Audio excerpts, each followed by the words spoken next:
Hi, I'm Ricky Thomas, and we're here with Covenant Conversations with Senator Barry Loudermilk. Barry, we'll start with this. Tell me a little about your upbringing. Were you brought up in Georgia, Cartersville area? Tell me where you lived growing up and a little bit about your mom and dad. Well, I'm the only Georgia boy out of my family. My mom and dad lived in the mountains of South Carolina, where my grandmother was actually born before the turn of the century, the last century. It's an amazing story. It's the only reason I'm going back there. But her and my grandfather grew up in Franklin, North Carolina, and for their honeymoon, they hiked across the Appalachians to homestead in Walhalla, South Carolina. Well, I actually ran a store over in Seneca, so I know right Really? where Walhalla. I was over there for a beautiful area, but just not home for me. So Yeah. I know where you're talking about. Well, my mom and dad grew up together. My dad went to World War II. He was a medic in World War II, and then became pen pals with my mom as while he was in the Army in Europe. And when they came back, they started dating and got married. Well, they ended up moving to the Atlanta area, and so I was actually born at Georgia Baptist Hospital. I grew up in Riverdale, Georgia, which back then Riverdale was rural. It was a long way from Atlanta, and so that's my upbringing was there. I moved away when right after graduating high school, but then came back in 1995. So tell me a little bit about your parents. What are something that or you might remember that your mom or your dad used to always say that was ingrained in you growing up? Well, you know, my dad was, being in World War II, especially in D-Day and the Battle of the Bulge, you know, especially as a medic, he saw the absolute worst of what humans can do to one another. But he was a strong patriot. He loved America. He raised me to be a very patriotic person, but he did give me a lot of words of wisdom. One of the things that has really stuck with me over the years, more than anything else, was when he told me we were driving. In fact, we were probably driving by Cartersville when this happened. My sister lived in Cleveland, Tennessee, and 75 ended right out here in Cartersville. So we get off and we would go up 41, but he used to tell me there's no reason to complain. Don't ever complain. Because he said if there's something that bothers you, something you don't like, you have two choices. You can do something about it to change the situation, or just accept it as life and go on, but don't complain. And that has been one of the things that I've tried to run my life by that idea and that principle. What about your mother? You know, my mom was, she was a very caring and loving person. I grew up in a very strong Christian family. You know, we were a Sunday morning, Sunday night, and Wednesday night. Never missed a service, a family as I was growing up. But my mom was that worrier. She worried about everything, and I was a latecomer. And so my brother, who was the closest to me, was 15 years older, and from my earliest memories, he was in Vietnam by that time. And she worried about him. I think that was around that time period that my sister, my brother said that she was very free-spirited early in life, but it was when I came along later in life and with my brother being in Vietnam, she started worrying. But she used to tell me, in times of trouble, always turn to Christ. And that's the one thing that impressed me the most about her. You mentioned brothers, sisters. I have one brother, one sister. Again, they're older. My sister is the oldest, and she lives in Kennesaw. She married a minister. She went to Lee College when it was Lee College in Cleveland, Tennessee. Yeah, and she met my brother-in-law there, and they were married. And then she was a minister's wife till he retired. And my brother, as I said, he was in Vietnam in my youngest days. And one of my fondest memories was going to New York City when his ship came back from Vietnam. We surprised him. I was in the second grade when that happened. And but he now lives over on the east side of town in Houston, Georgia, and he's retired. Or Houston, depending Or on how you Houston, pronounce yeah. it. So you were the baby. Did you Yes. get treated like a baby? Well, according to my brother and sister, yes. According to me, no. The reason I say that, I probably was pampered a little more than they were, but being my parents were older, we didn't do as much of the family activities. Well, I would as hope they that did. your mom and dad was older. Yeah. Because I heard all the stories of them camping together and doing all these elaborate vacations. By the time I came along, things were a little tougher economically, and so my mom and dad ended up working a lot. My dad worked construction, and so I spent a lot of time on the job site. So everybody that I know of, including myself, as every generation comes around, we think we had it tougher than the current generation, and we tell these stories. What's one of the we had it hard stories that you tell? Of my own life. Of your own life, yes. Well, there's one thing, I actually wrote an article years ago about what life was like when I was a kid as compared to what life is like today. And I think in a lot of sense, we had it easier in our time period. If you look at what's happening with our nation today, it's really unrecognizable to our kids to imagine that. Here's one illustration that's probably a shock. I used to had a Ford F-150 pickup when I was in high school with a gun rack, with a shotgun and a .22 on it that I drove to high school every day. And the teachers would come out and they'd look at the guns. We would go squirrel hunting afterwards. You know, society has changed so much now. I think it's, in a lot of instances, our children today have it more difficult than we did. Now, probably the thing that it was harder in life as I was a child is we didn't have a remote control. I was the remote control. It was a pair of vice grips and changing the channel. I think we had 5 channels, and when Ted Turner brought on the UHF channels, channels 14, TBN with Batman and the Andy Griffith show, that was unique, but still the novels, bro. It was like, way before that was WTCG, if you remember. That's right. That's right. It was channel 17 on the UHF channel. You know, an interesting story, Barry, along with that, I used to be in the furniture business, and one of my bullet clock reps had been bullet of 40 years, and if you'll remember Wolfman Jack and Yes, Donna, and how successful they were. Well, Wolfman and Ted were like best buddies. And so he was telling me, he said that Ted comes to Wolfman one day and says, "Hey Wolfman, I'm thinking about starting a TV station that would do news 24 hours a day. What do you think of that?" And Wolfman says, "Ted, that's probably the stupidest idea you've ever had. Who would watch news 24 hours a day?" And obviously, fortunately, Ted never listened to Wolfman about that. So sometimes, if you have a dream or a vision in your heart, one with it, no matter what somebody says, sometimes they do. And I leave that in to say, coming out of high school, what was your thoughts in high school? What was Barry Loudermilk going to be that he thought he was going to be? Well, I thought I was going to go to college and play football. I played football in high school.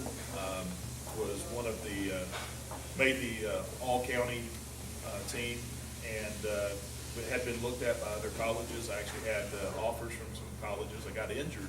And what position you played? I played offensive and defensive tackle. Now, we were in the smallest of 4A schools. I graduated from North Clayton High School, and we were the smallest of all 4A schools. So I played offensive tackle, defensive tackle, and all the specialty teams. So I was tired by the end of the game. But I got injured near the end of the season, and so I lost some of the scholarship offers. But I did have 2 other schools. One of them, Georgia Southern, which had offered me to come down and play. Now, what changed that vision? Well, God changed the vision. For my graduation present, my dad gave me a one-way ticket to Anchorage, Alaska. And so he had gone up there, my brother-in-law and sister were there pastoring the church. Construction industry, especially residential, was a lot like it is here today. It was really bad. My dad was in residential construction, so it was booming in Alaska. He had moved up there to work, and he told my mom, "Send Barry up here working in sub-0 degree temperatures throughout the winter. We'll make a man out of him." Well, my intention was go up there, work the summer, and then head back and go to school. And some things changed. I met a young lady there at church, and In Anchorage. in Anchorage, Alaska, and my life changed from that point. So let's go back to high school days. If you met the young lady that changed your life, I'm assuming we're fast forwarding to a wife type situation. Yeah. Tell me about girlfriends in school. Were you the stud football player that had all the girls? Well, that girl I met in Anchorage, Alaska, sitting here today. I don't know if I ought to answer all that question in detail. I was fairly popular. In your own mind or for real? Guys that played football I was not the most popular guy, but I was fairly popular. But believe it or not, I was pretty shy when I was in school. I had my group of friends, but Okay. girls, Did you go to every prom that you had? No, I did not. I went to my senior prom, and I think that's the only one that I went to. Okay. When it came around Sadie Hawkins time, did girls ask you out to go? Well, I remember Sadie Hawkins' day, and that was mostly during junior high. I guess they call it middle school today, but yeah, I do recall being asked to go to Sadie Hawkins by a girl, and I did go. By one girl? It was that same girl for 3 years, so you know. Okay. Well, that's a good thing. I mean, you prove faithful. You hold on to what you got, I guess. Football team, were y'all any good? You know, no. With being the smallest quad A school, we had some talent. When we played AAA schools, we were very good, but I think we had it was definitely a losing year, both my junior and senior Look, year. it couldn't be worse, and I don't mean this bad because I love my alma mater. I graduated from Cass, but between my 8th grade year and my junior year in football, we were 3-37, and we beat Adairsville 2 of those 3, which really almost shouldn't count. And our cheerleaders actually had good cheerleaders, but they actually had cheers a little different than they do now. We had cheers like "Go Clock Go," because we were so bad. But I didn't want to make sure it was. Obviously, Cass has come a long way. They're a lot better than that. So when you left and you went to Anchorage, what you met this young lady, and how'd you end up back here? Well, it's interesting how I met her. I had some good friends that were from Alabama that had moved up there to work construction as well, and Southern boys. We were hanging together in Alaska, and most of the population there was made of migrants, people that came and had moved up there. But one thing we found out is the girls were really attracted to that Southern drawl, you know, and so, one of my cousins, there was this girl standing with him, and I thought it was maybe his girlfriend, but later on I found out that it was she was his cousin. And I would spend the weekends at their house, and she would come over there. And then, you know, I may be going a little out on the edge, but I think she was chasing me a little bit to start with, you know. We will be scheduling another conversation with your wife. She won. Okay, so we were working a bus ministry at the church. Now, I don't know if the bus ministry is still real active, but we would meet on Saturday mornings and split up into teams. And we would hit different neighborhoods. There were 2 military bases, Elmendorf Air Force Base and Richardson. Fort Richardson was an Army post. And I had the Elmendorf Air Force Base route, and I was on it with one of her cousins and another young lady. She was on a different route. I think she was on the route with my niece. And she was able to work herself into getting me off that route onto her route. Oh, she did that. Yeah. Now, I don't know if it was because she was chasing me or to get me away from the other young lady that was on the route, but we ended up working the bus ministry together. I ended up dating, and I guess about 3 years later, she became my beautiful bride. See, I think there's a lot more to this story that you're not telling, but since this is filmed and this is going to be public, we'll let y'all. And I will be leaving with her, hopefully. You know, yeah, maybe with a few words. So it took you 3 years to seal the deal. Is what you're saying? It did, and it was interesting because when I proposed to her and she accepted, she moved back to Florida. You know, that was a kind of a. No, she went. Her family had moved from Alaska back to Florida. They lived in Sebring, Florida, and they had a farm down there. And so she went back to Florida to get things ready for our marriage. Right after she left, now you've seen the TV show Deadliest Catch. A friend of mine knew some people that owned a crab boat, and they came to me and offered us a job to go out and spend a few months crabbing. Now, back then, they said we could make $10,000, $15,000. That was a lot of money. So I called her and I said, hey, what do you think about postponing the wedding? Because I could go and make a lot of money for us to have a good start. That was the wrong thing to say. And so, you know, we did postpone it. I didn't go out and do the crab boat. And it was tough. You know, it was tough being a young married couple without really a whole lot. But I think that's what forged our relationship. And so kids came along later. And you said it right. You have 17 children. Get close. I mean, everywhere I go. I mean, everywhere I go, there's like somebody says, "I'm Barry's daughter. I'm Barry's son." I mean, there's a lot of children. It seems like everywhere. I mean, they get literally. I mean, you could about win an election or start a church or whatever just with the kids. Well, they do get out. We have 3 kids. Oh, is it just? Just 3. Wow. Yeah, but they grow. You know, we've been around the community, but Yeah, our oldest son, Travis, was actually born in Hawaii when I was stationed in Hawaii with the Air Force. And the other two, Christian and Michael, were born in Alaska, which was my last duty station before moving back to Georgia. We were actually working at a school in Alabama years ago. I have an IT services business, and my dad drugged me to the job site every day, throughout the summer. So if I needed help in working, they were taken and learned how to run fiber optic cable and network cables. And we were working at a school system in Alabama one time, and the teacher asked my oldest son, he was probably 12, 13 years old at the time, and said, where were you born? Are you from Georgia? He said, no, ma'am, I was born in Hawaii. She said, well, what about your brother and sister? Well, they were born in Alaska. She said, so none of you were born in the United States? So when we talk about Georgia's education system, I think, at least... I totally understand. So how long before you had kids after you got married? We were married in, oh boy, I better get this right? Yeah. This might be We important. were Do born you in do 83. a lifeline on this one? We were too? married in 83. Travis was born in January of 87. And Cristiano was born in 90, and Michael was born in 92. I got that right, honey? Okay, good. Tell me interesting something about your kids. I mean, I know you can't say too much that they won't get you for, because, I mean, I understand that you do have to still ask for their vote, right? Oh, that's right.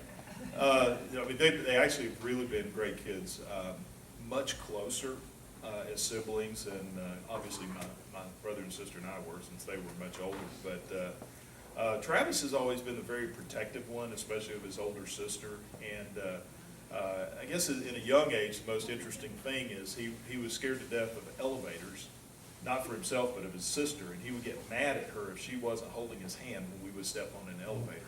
But they've grown up to be really good kids. They're all adrenaline junkies. They've been skydiving. They love rock climbing.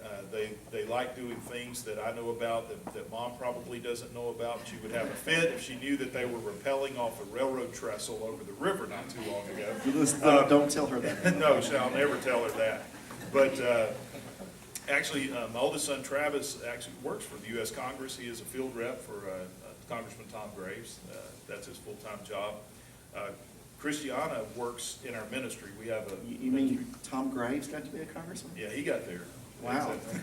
He and I served in the House together, really good friends. But Christiana she runs our ministry full-time. She also teaches piano, does a young girls Bible study in our house a couple of times a month. And she also works as my legislative aide when we're in session. Our youngest son, Michael, he's the junkie of the adrenaline junkies, because I was Air Force. I like flying planes. He went Army and went airborne to jump out of them. And I joke around with him. I asked him one time, I said, why in the world, after flying with me so often, do you want to actually jump out of a plane? He said, I figure it's safer than landing with you, Dad. So, and pilots pride themselves on their ability to land, make good landings. But he's in the Georgia National Guard, and he also does protective security services as well. Similar to Governor Joe Frank Harris. I know Joe Jr. He told me one time, I think his dad was elected in, 1980. And Joe and I believe, were the same age, and so he went off, to be an attorney originally. And he told me, he said, Dad, if you could you please, get out of office as soon as you could, so that you don't ruin both of us? Because they share the name, so that kind of reminded me of that story. You mentioned a ministry. Tell me a little bit about that, what it is, and give me some details on that. Well, the ministry is the name of it is Firm Reliance, and that comes from the last line of the Declaration of Independence. The founding fathers knew that what they were doing by declaring war on the mightiest army on the face of the earth was virtually impossible for them to win. And they wrote in the last line of the Declaration how they knew that they could be victorious in this impossible task. And they said, in support of this declaration, with a firm reliance on the protection of divine providence, we mutually pledge to each other our lives, our fortunes, and our sacred honor. What they're saying is, we know what we're doing is impossible, but nothing is impossible with God when we put our trust in Him. That's what our founding fathers were saying. And so our ministry is to reunite Americans with their true heritage, their Christian heritage, the biblical foundations of our nation. we do seminars at various lengths. Our forte is a full-day seminar called The Foundations of Freedom. We just got back from Daytona Beach doing a church there. We had one here in Cartersville at the Clarence Brown Center back in June 8th. And it's really 5 hours of training. Is taking you back to the Founding Fathers, not just looking at what they wrote, but looking at the influences, look at the culture, look at the way that they lived and the people that influenced them. And then looking at what they wrote, but not defining it as we define it today, but as they understood the words during the founding period, like the word truth. You know, Jefferson used the word truth in the Declaration of Independence, and he said he chose his words very carefully because they best expressed what he truly believed. When you look at the word truth in Webster's 1828 dictionary, which is what we use to define it. Now, Webster, a founding father, wrote the 1828 dictionary to preserve the integrity of the English language as used in America so future generations could understand what the Founding Fathers meant. There is an evolution of language. For instance, the word green back then was a color. Today, green is a color. It's a political movement. It defines environmentally friendly products. It also is a salad that you have with a meal. So there's a broadening of language.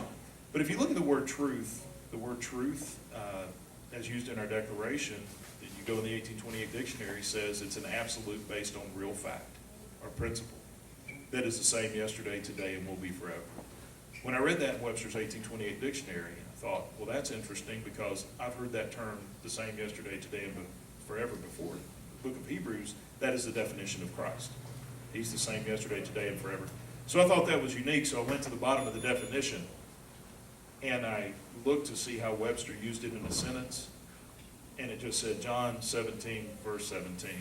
And then he wrote out, sanctify them by thy truth, thy word is truth. So I realized right then our founding fathers really had a strong biblical base for everything that they were doing. So we built this program called the Foundations of Freedom, where we even look at our founding documents all the way back to the Mayflower Compact, which says the purpose for the first colony in America was for the glory of God and the advancement of the Christian faith, up through the Constitution and the Bill of Rights. A lot of people don't realize the three branches of our government, the legislative, the executive, and judicial, come right out of Isaiah 33:22. The Lord is my lawgiver, the Lord is my king, the Lord is my judge. So we're taking this great heritage of our nation, reintroducing it to the people because, quite frankly, it's not taught anymore.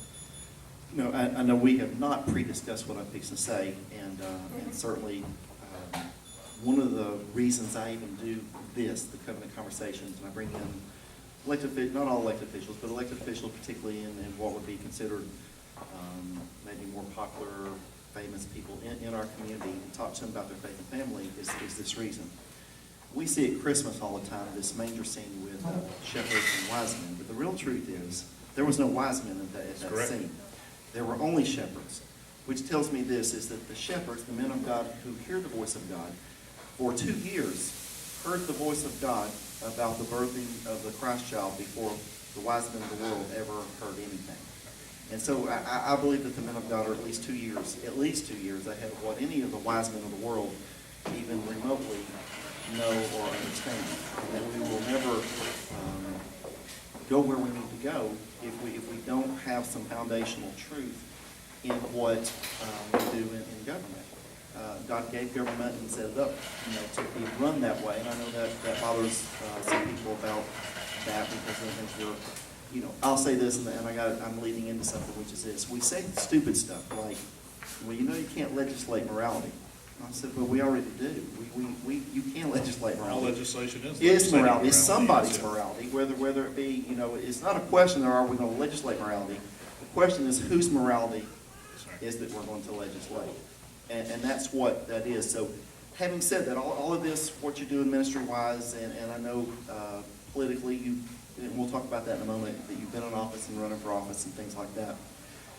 Tell me about your personal faith, and maybe along with that, your personal relationship with the Lord. Well, I guess it's like most any others. The Scripture tells us that He will give us life more abundantly, and that's sort of like a roller coaster to where the highs are high and the lows are lows.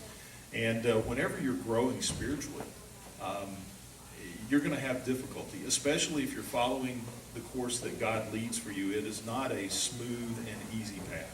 It's rocky because there are forces that try to stop you from getting there. And my focus, especially in the past several years, is I've learned early on in my life, there are things I want to do and then there's things I'm supposed to do.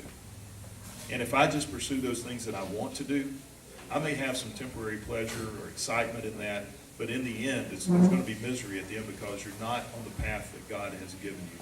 It's sort of like my family and I, we participate in search and rescue with Civil Air Patrol. We do a lot of land navigation. And you can take a compass, and the compass will point you in the right direction. Now, you can go in that direction, but when you get to a mountain, you got a choice. You got to go over it, you got to go around it. Well, if you don't have your direction set, if you don't have a road map with you, or you don't have a topographical map, you can easily get lost. God gave us the Bible as that map, and He gave us the compass to follow Him. And if we ever get off course, or if we have an obstacle it's difficult to overcome, sometimes He puts obstacles in our way to see how we're going to overcome that obstacle. We got to have a road map to direct us. I find in my life I'm spending more and more time in the Word because there's so much application to every aspect of our life. I mean, You said in the Word, and that's a phrase that we use in the church world, and not everybody may not know what you mean by that. the Bible. The Bible. The Bible. Just want to make sure, I mean, Yeah. we're bad in the Christian world to use these Christian phrases that the general public may not always know what that means. This one, I brought this Bible. It's one of the ones I carry with me, and it's one of my favorites because this Bible was issued to me by the state of Georgia. I have two of them. One that was issued to me when I took the oath of office in the House, and this one was issued when I took the oath of office in the Senate. That was common practice in our government for years. In fact, I have Bibles from World War II that were issued to every soldier, sailor, airman, Marine that went in to battle. They were issued a government-issued Bible that was printed by the U.S. Government Printing Office. But yeah, it's staying in the Bible because there's, I can't think of any application of life that there isn't an answer in the Bible that will put you back on course. Barry Loudermilk and church life. Well, when we're not traveling and speaking in other churches, we currently go to Cartersville Baptist Church down the road from our house. We have the opportunity to speak in a lot of different churches, a lot of different denominations. There's a gentleman here, I spoke at his church, Methodist Church, just recently, a few weeks ago. And so that's what's great about having a ministry, especially a ministry that's focused on government and politics and getting the church re-engaged, is the church has to become relevant again. Favorite Bible verse? Wow, that changes all the time. Probably the one that's been most recently has been Proverbs 3, 5, and 6. Trust in the Lord with all your heart, lean not unto your own understanding, in all your ways acknowledge Him, and He will direct your paths. One I always go back to as well is Ephesians 6:13. We wrestle not against flesh and blood, but against principalities, powers. And it's interesting when you break that down. When you go back and you look at the original Greek words that were used, that powers is referring to government authorities. And so God was warning us, it's, unconstrained government is what you're going to fight against. And so, especially in serving in office, you see that a lot. You have to remember that it's not the people that are fighting against you that you're really fighting. It's the ideas, the principles, the principalities, the spirit behind it. I'm going to give you a series of off-the-wall, what I would call random, which is what I do best, is be random.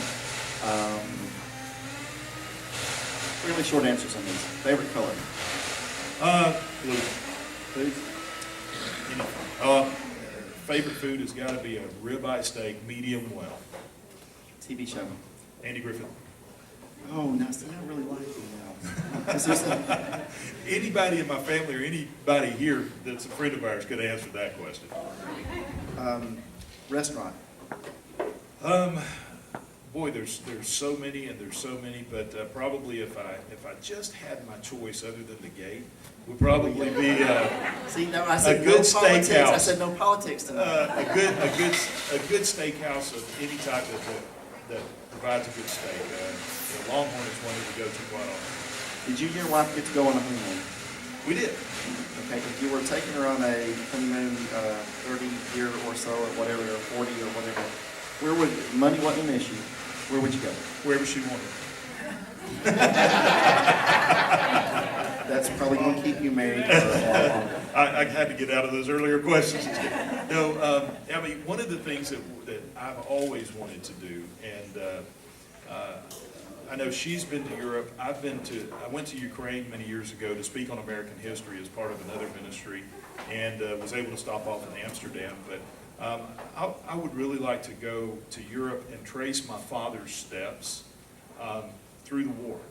And that's one thing I'd like to do. We've been talking about one day going back to Hawaii and taking the kids to see Hawaii, since Travis was only 6 months old when he left there. But if money wasn't an issue, probably we would both want to go to the Holy Land, spend some time there. That's just as busy as we are, there isn't a lot of time that we get. So. If you were to have a night where there was no politics